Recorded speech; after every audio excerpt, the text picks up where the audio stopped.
Welcome to Noon Arts and Lectures. Since 2013, this nonprofit series has produced 155 admission-free 40-minute Meet the Artist encounters in downtown San Jose. Each was prepared and presented by professional performing artists practicing in disciplines of drama, music, dance, or the literary arts. With the arrival of COVID-19, Noon Arts and Lectures has invited its artists to create these short selfie videos. Upon a new normal, these video artists will schedule their presentations before a live downtown San Jose audience. Visit noonartsandlectures.org for upcoming event announcements. Noon Arts and Lectures receives support from its fan base, presentation venue partners, SV Creates, and the City of San Jose through its Office of Cultural Affairs. Enjoy. Tom Engels has built a wonderful program of giving people a brief introduction to artists about to perform in some of our arts organizations. It works like this. His artist has an interview at KKUP in San Jose, that's 91.5 FM.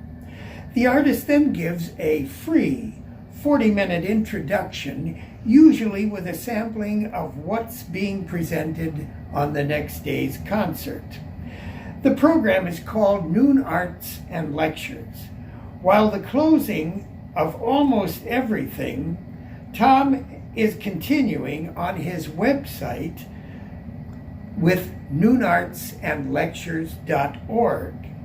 He's asked me and Jade Bradbury to create some poems about the epidemic, about isolation, effects, changes, and reactions. My name is David Eisbach.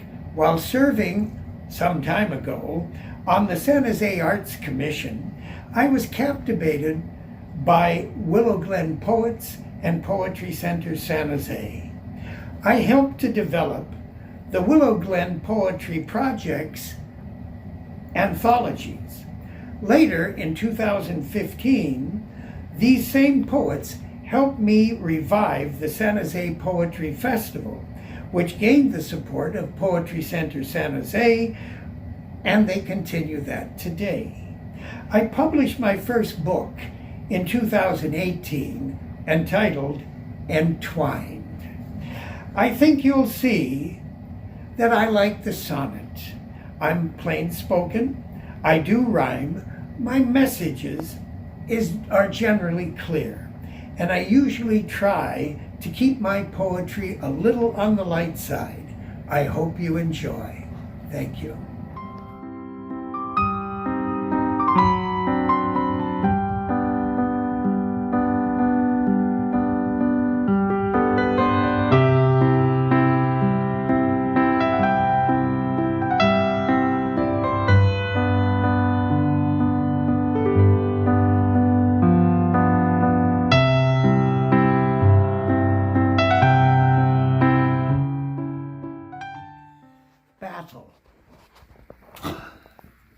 I don't believe I'm a demented man.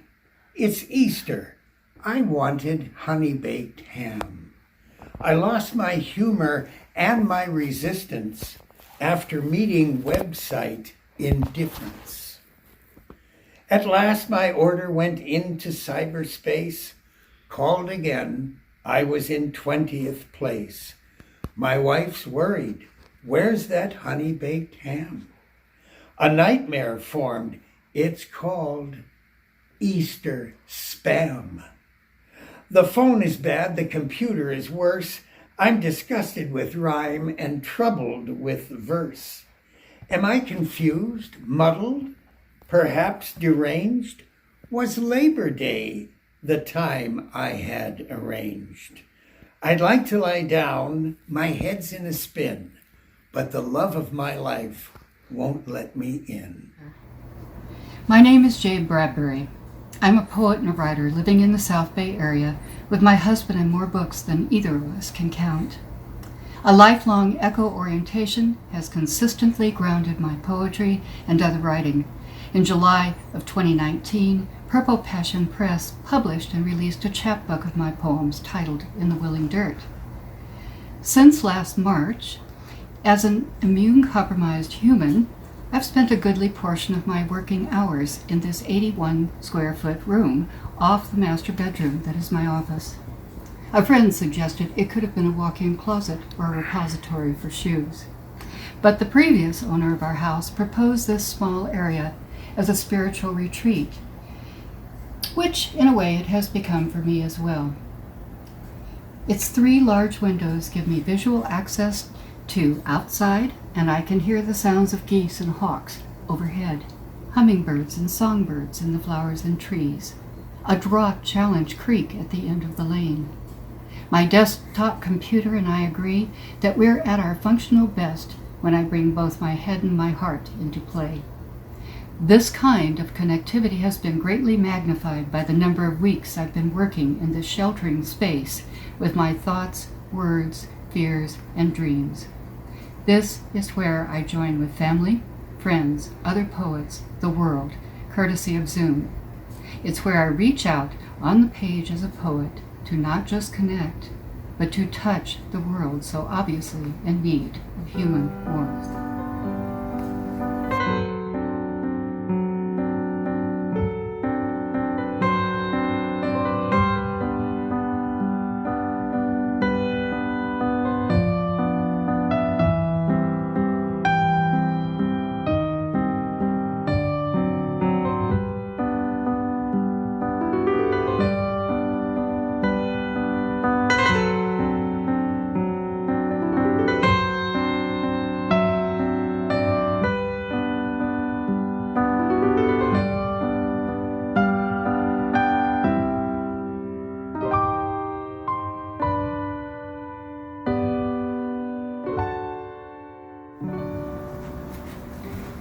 The bond of live things everywhere, light. Wrapped red-tailed hawk on roadside fence bordering a small coastal airport runway, watches private planes take off and land, blinks strange birds. I recall the rockfish someone on the pier caught one day, oddly bound up in a confusion of fluorescent orange plastic ribbon the fisherman's hook snagged. How the fisherman, whose human species shares 99% of its DNA with lettuce, tossed it over the rail and onto the beach in disgust. How gulls flocked to it, pecked gloomily, abandoned what remained to the tides. Oceanic transmigration, reborn on another shore as salt-polished bones shrouded in deathless plastic. Nor is the large feathered creature on the runway fence just some hawk idly taking in the sight of stiff metal birds with wheels. He is an ancestor, a reminder this land was, is, can be a place of trajectory, a shaped destiny trapped in time. He is my relation this day, his presence here a liminal connection. We meet, rise up and return, transition from ground beneath the sky we share as molecules of living breath. Alone. Alone I am, alone I wish to be. Beyond my weed-adorned lawn I see my orange trees lost its blossoms, a wall of jasmines about to flower. Wind and fountain make the only sound. Finches, towhees, and doves come to dine. It's what I need in times of viral fright. Steamed glasses, cracked fingers, waiting. I fight a high-tech wave that's passed over me. Although the tasks I set are numerous, beside you, tomorrow's jobs aren't pressing. Shelter in place, Our president, who often shifts the blame, the WHO is out, their fault, another game. This time I think I'll do the same. I will not be a singer on The Voice. I will not be American Idol's choice. Won't be voted most resilient. Won't be voted most reliant or even coherent. Won't win the think you can dance. Won't excel in any game of chance. Won't run the Boston Marathon. YouTube won't make me a living icon. The chance for the Olympic gold is gone. I shall quit the race for president. COVID-19 has ruined every event. My alternative plans are coming soon, but nap time comes early this afternoon. The plague, death, famine, war, conquest, riding high. The apocalypse horsemen have combined. Hundreds of predictions, the end is nigh. This kind of thinking I've always declined. This pandemic reaches an awesome stage. Like polio, it brought unchallenged fear. My anxieties lessened as I've aged. I fear now, will customs lose their veneer? Youths live in cyberspace, that's hard to grasp.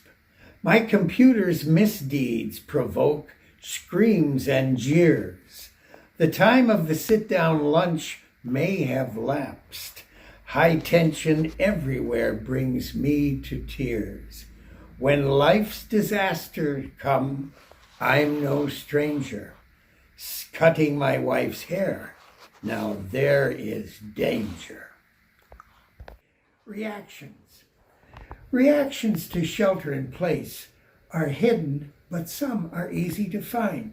Some are mild and subtle, while others just blow your mind. The abrupt way my life has changed simply turned everything upside down. No hugs or kisses or gatherings. Sometimes I feel like I'm going to drown. Not knowing what tomorrow brings colors reality with a sense of gloom. There's utter chaos with my laptop when getting prepared to Zoom. Constant views of pain and death, food and testing lines bring tears. My dreams have changed decidedly. A weird woman always stands too near. If movies, books, and music aren't enough to soften things that make life harden, go into your yard, fall to your knees, and begin to plant a garden. How it works inside out. Sheltered in that sparse space with diverse screens and devices over the past few weeks, I've become a poet at large by virtual default. How to tell a world under siege the story of itself as the maker that both generates and expiates a spiral of recurrent threat. Prisoners of our stubborn resistance toward changing the ways we occupy our days, we struggle with how to gauge the effects of a world completely out of sync. Ask the diminished forests, your dining room table, backyard fence, or a box of toothpicks how this came about. Possibly it has to do with our collective refusal to welcome the gift of stillness and clarity for a while, if only long enough to hear, to hold the fragile connection among ourselves that is always present. It feathers the air that circulates above us collectively, or is maybe modeled more like droplets in suspended animation, awaiting a sheltered space in which to become an organism at large in search of a willing poet. Last responders of the COVID-19 pandemic. Darkness.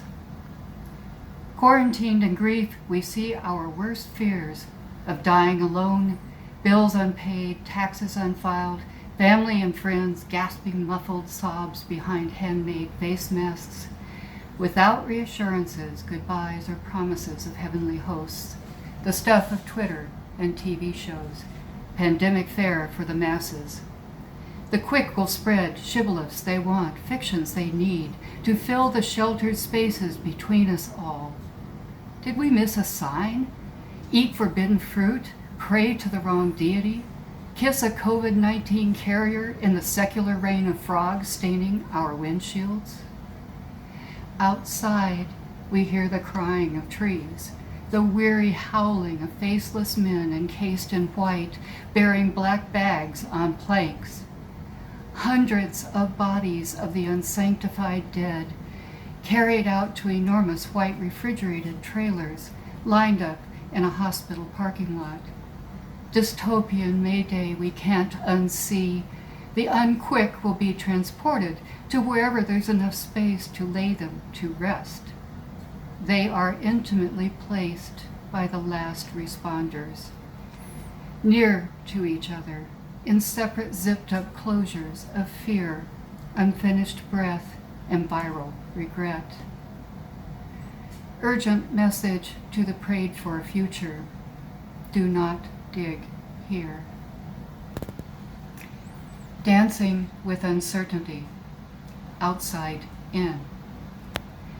Faith sees best in the dark. Soren Kierkegaard, Gospel of Sufferings.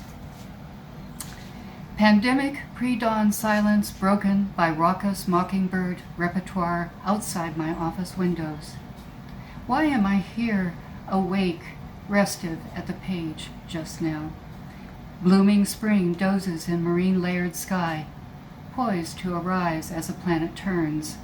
Yet I'm burning inside with a persistent disquiet for which I'm not prepared. COVID-19 angst apart, tragic scenes daily unfolding, but a troubling backstory, mine, is a parallel event, a consequence of nature out of sync.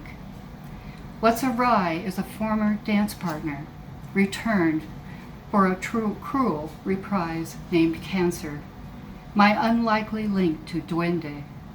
Bad timing, to say the least, but then, when would be a good time? The answer is never. It's the guest who overstays, takes my mornings and breath away, supplants them with fear and uncertainty, insult upon injury. It arrives when it's unsafe to seek treatment during shelter in place.